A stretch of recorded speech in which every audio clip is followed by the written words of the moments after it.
why should it get to that point, Dan? I mean, because then again, when we're talking about a situation where someone has been assaulted, sincerely speaking, we're talking about a governor.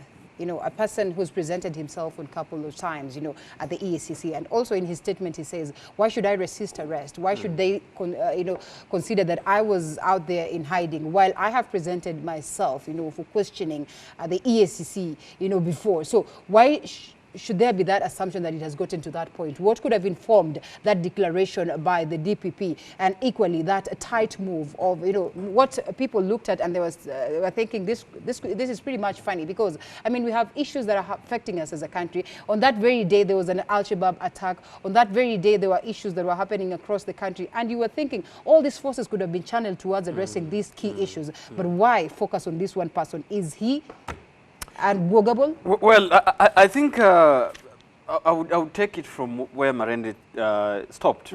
And I hold the same view over this arrest. I also, it's a two-sided coin the way he's talked about. Yeah.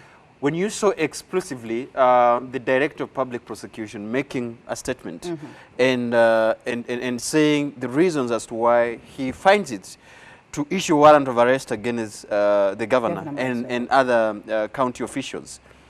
And in his address, he said very well that throughout the process of investigation, there had been a very tight one and challenging one, because the person in center has been trying to meddle with the investigation, have been threatening, you know, the investigation people who were agents, and even trying to intimidate the witnesses.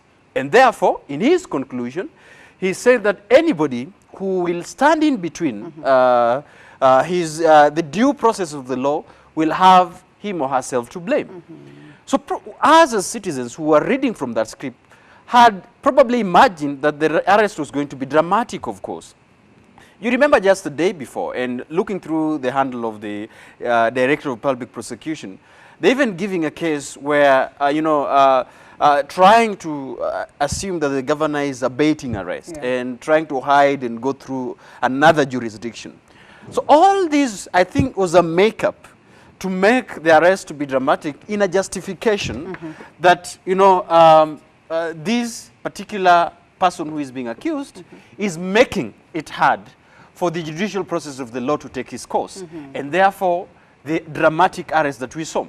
Now, any of us was not either in Voi, and we only saw through that amateur videos of what was going through the social media, even at Wilson Airport.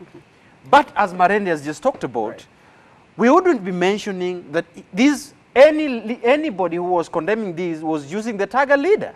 That is not quite good for a leader to be handled that way, which makes me ask, then what would have become of a citizen, of just a voter? So then it means that if any leader, in quotes, is taken through that, then it's okay.